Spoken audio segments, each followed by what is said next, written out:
Hello, this is Anthony. Let's walk and talk. You know, a lot of times when I do these videos, I do them in the morning because that's the time where I feel, I guess, for lack of a better word, most connected to self. After I've, had an opportunity to get a good rest and to wake up and kind of get into my morning and enjoy my connection with Creator. Sorry, I was looking at these huge, I don't know if you see them, there's a couple of them, huge, I don't know if you call them snails, slugs, whatnot. So what's today's conversation going to be? Ooh, it's a little wet, rained a little bit last night. I am still here in Medellin, and we're going to discuss today why what your divine masculine feels is irrelevant on the journey. Okay, now, on this channel I talk about a great number of things, and part of the reason that I do talk about a great number of things on this channel is because if you and my viewership and I were friends and we were hanging out on a daily basis, we would talk about a great multitude of things that would come up on our journeys from a spiritual perspective. And some of those things might revolve around kind of what we're thinking or feeling, or things that we feel like came to us, or that we downloaded, or experiences that we've had throughout the day or the week. And so, I vary the videos based on that. So sometimes there are going to be some things that may resonate with more, and sometimes there are going to be things that you may resonate with less. But the purpose is to offer you a better understanding and variety of the different things that you'll encounter in life and on your spiritual journey. I have had a lot of people, have pinged me and whatnot about the twin flame journey. And, I don't focus on that, but I feel it's important for me occasionally to produce videos of this, more to help those who are on that journey and who are still stuck in that push-pull dynamic, and that obsessive thought about, I've found my person, now what do I do to get the person? Now, the reason that I bring this up is because I could produce strictly videos on twin flames. I could be a twin flame coach. I've been mentored by what some would consider probably the top 2 twin flame coaches in the world. And then I've done a lot of my own reading and research on this earlier on in my journey.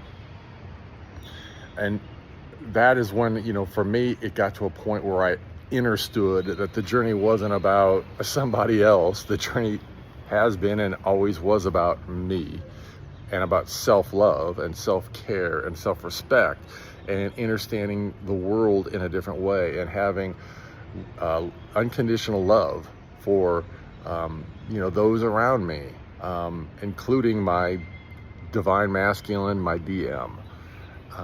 And yes, it did take a while to get here. However, part of the reason it took a while is because it was understanding all the things that were required of me to understand this journey better and what it was about. Because a lot of the twin flame videos out there talk about what you have to do to become, to get in union with your masculine. And here's what I want to say to you. I know early on, when you're going through this struggle, it feels like that is what the journey is about. Your heart is just cracked wide open. You have so much love for this other being, love that you've never experienced in your life. Love that, you know, when you get into the community of the twin flames, it feels like other people understand that feeling, and they do. However, it's imperative to understand that a big piece of this journey is about the dissolution of ego. Okay, we talked about in the last video I talked about ways to know you're really on a twin flame journey, and that you immediately go through a spiritual awakening. Many would call that the dark night of the soul, and that is where you I mean, literally have an ego death. For me, it was very difficult. It was like one day looking in the mirror and going, oh my God, who is this? Like, where am I? What, like, it can be a very unsettling experience, but it's a required experience. And on this journey, I've often wondered, you know, do other people who go through a spiritual awakening have the same depth of, quote unquote, the dark night of the soul or the ego death that you do on the twin flame journey?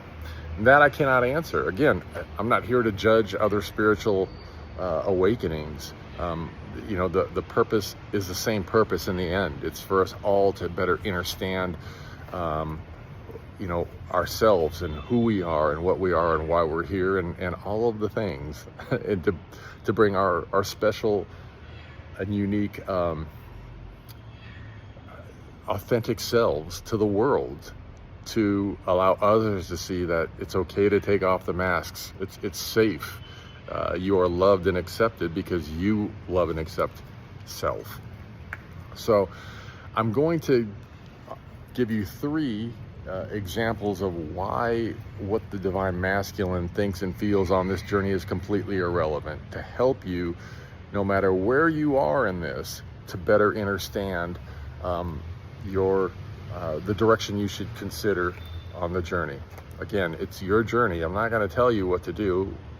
Okay, my only job here is to show you other ways to help your journey be easier, and maybe in some ways help you to accelerate your journey, so you can kind of get to the business of loving you. So here are the 3 things. Okay, first, let's assume, based on the last video, that you have met your twin flame and you had this spiritual awakening. At some point, you are going to understand that it is about self-love, and that assuming that other version is the other version of you, that it is your imperative to love yourself enough to allow the other version of yourself to have their experience, so that your soul can learn everything that it intends to learn on this journey. Now, if at some point that brings them back, wonderful. That's great. Just understand that even bringing them back isn't like all of a sudden they're going to, you know, run to you across a field and jump into your arms, or vice versa. Okay, it is still a very challenging relationship for a bit, until you can completely balance out the energy and keep it balanced. Okay. Number 2, let's assume you have not met your twin flame and you met a false flame. Okay. Sometimes you have that experience, and you have the same overall feelings in the beginning, and then you recognize that that's not the person, and then all of a sudden you will meet your twin. Okay. That could happen too. And then third, let's assume that none of this is true. Okay, let's go strictly by the psychology of it. And let's assume that the whole twin flame thing is just one big grift. And for some reason, you just met a dismissive avoidant, and you are an unhealed, fearful avoidant, or an anxious attacher, and you got into that push-pull dynamic of the twin flame experience. I can tell you, I have had that as well since meeting my twin, and it is a very similar experience, just not to the intensity of the twin flame experience. Now, you're asking me, why is any of this important, Anthony? Here's why it's important. And here's why what your DM feels is completely irrelevant. Because through any of these experiences, whether you met a false flame or a twin flame, or whether none of it's real and you have just experienced the anxious and dismissive trap is what psychology calls it. If in the end, if after that experience you have any sort of anger or hatred or illusion of anything lower vibrating in terms of your experience with that other being, anything other than unconditional love, then what that's showing you is, if you truly believe that this is your other half, that there's something inside of you that you don't like, that you don't love, and that needs to be healed. This is very, very, very important for you to understand. Because sometimes I see people who go, oh, I hate my DM. Oh, my DM did this to me. Oh, my DM cheated on me. Oh, my DM did that. Oh, they're so awful. I never want them back. I hate them. That's not, if you understand that this journey is about self-love because they are the other version of you, then you understand when you make those kind of comments and they're anything other than unconditional love, you have something inside of you that you are not looking at that needs to be healed, because you are hating something inside of you. Now, unconditional love, let's talk about that. Unconditional love doesn't mean that you allow someone, as someone once told me, to shove shit down your throat and just accept it. No. Unconditional love means you also have unconditional love for self. And what that means is you're not going to allow someone to treat you in a manner that is not deserving of what and who you are as a being. And it doesn't mean you have to hate them, but you can love them and release them at that same time and allow them on their journey, and just you can love them from afar. People leave people that they love all the time. Again, the illusion is that love is a difficult thing to find. And a companion, the right compatible companion, yeah, at times that can be a bit more difficult to find. However, love is all around us, all day, every day. And the problem is we focus on one type of love, eros, the romantic type of love. Remember, psychology says, and the Greeks when they viewed love that there were 6 different types of love, and psychology has added a 7th. So through media and movies, we're taught to focus on the one type of love. Well, I'll let you know that the Greeks thought that eros, the romantic type of love, was the worst and most dangerous out of their 6 loves. And I would suggest probably psychology, although they're just trying to come up with an answer, they don't necessarily judge it, probably would agree. It can be the most dangerous type of love. Now you're asking me, Anthony, the title of the video was, why is what the DM thinks completely irrelevant? Here's why it's completely irrelevant. Once you embody unconditional love and you understand unconditional love, it doesn't matter if that other person that brought you to the spiritual understanding and learning of unconditional love is the other version of you, or a karmic, or a soulmate, or, as psychology says, just a dismissive avoidant. The fact that they were able to crack your heart so wide open and teach you about unconditional love, whether they were your person or not, should be completely irrelevant. The truth is, you should be grateful for that other being who was able to open that and unlock that inside of you, so that now you can understand and understand and learn and project unconditional love to the world as well as to yourself. And just in the fact that that being, whatever they were, was able to unlock that in you is a gift. It is beautiful. It is something to be honored and cherished and accepted. It doesn't matter if they return that. You now understand it. You now understand it. And you now have a better grasp of what it means and how it applies to self in your life. There it is. That's the inconvenient truth that most mentors and most twin flame coaches won't tell you. You see, it's imperative that you understand this, because I'm going to tell you another secret that doesn't come up in any of the twin flame coaching, okay? And that secret is this: you have no idea if your twin is really your twin, and if they are ever going to return. And do you question it? Okay.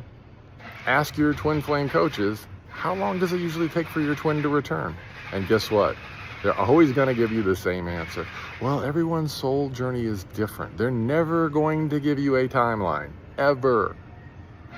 The closest I've ever had any coach give a timeline, they hinted the suggestion that it could be up to and more than 3 years. Well, I myself have been on this journey for over 7 years, okay? And I am still in a situation where if you were to ask me on the journey, does my other self acknowledge this? No, because they're the conscious part. They would never know. And even if that person wasn't or isn't my twin, and even if the concept of twin doesn't exist, guess what? I still love that person and always will. Doesn't mean that I'm ever going to be with them, or that I desire them over anyone else, or I desire to be with them. No, it means that I will always love them for what they taught me, which is they taught me unconditional love. And it's probably better stated that I taught me unconditional love through my experience with that being. You see, that being only showed me an image to allow me to understand the depth of love that I am capable of. And oh my Lord God, or whatever, Allah, Krishna, Jesus, whoever you choose to call creator, to call your higher self, source, energy, the universe, whatever you choose to connect with, that lesson is probably one of the biggest lessons I've ever learned in my life, because finally being able to understand what unconditional love is, I now have that for myself. I now have that for other people. Since then, I was in a relationship where I was able to express and experience unconditional love. It is incredible and beautiful. And even when those relationships end, for me, yeah, you still have to deal with the pain of the endings, yet you still walk away and you think, wow, what an amazing being that person was. What amazing experiences that we had. All the amazing things that I learned in that relationship about self. You become grateful for all of the relationships around you, not just the romantic ones. And that, my friends, is what is the most important thing to understand about divine masculines, or twin flames, or false flames, or karmics, or soulmates, or dismissive avoidance. You can have empathy for them, for the place that you feel like they find themselves in, but that's okay. It's okay to have empathy. It's okay to have compassion. You see, this is something that our world sorely needs more of. And especially it needs it from everyone, not just more feminine people. It needs it from everyone. And it needs, and I guess I would tell you that as a male, I embody the fact that men are quite capable of having deep love and empathy and compassion. We all need to have it. It doesn't need to be one side or the other. So I hope this helps you on your journey. I hope it helps you to understand that it doesn't matter what the other person that cracked your heart open thinks or feels or wants. You can love them on their journey and have compassion and empathy for them and wish them nothing but the best. And hold in your heart all of the beauty and the experiences and the love that you had with that person. And then that person doesn't have to be the other version of you. So I hope this helps you on your journey, but what say you? What say you to this? Does this resonate with you at all? Because I know some of you in the beginning, because I was there, in the beginning it feels like your heart has been ripped out and this person has held it in their hand and showed it to you. And at some point you begin to understand that they didn't rip your heart out, they ripped theirs out. We're all mirrors. We're all mirrors, my loves. We are all mirrors. So, I hope as this goes on and we continue to interact, I hope that you understand, if you have questions about the twin flame journey, please feel free to leave comments. I'll be happy to answer them. But we are going to span an entire spectrum of things on this journey. Realizations, understandings. I want to continue to help you to understand a lot of these texts and things that I've read and the things I've understood from them, because I've done deep dives on a lot of these, Buddhism and Taoism and Christianity and looking into Vedic and the Torah and the Quran. I've done a deep dive on a lot of this stuff. And, even as you take the journey, that you might feel called to do that. But that is, those are the things I want to share with you, the lessons from our past to help us in our future. So if you enjoy this content, please like, share, and subscribe. I am grateful. But until I talk to you again, peace, love, light. I hope you have the most amazing day.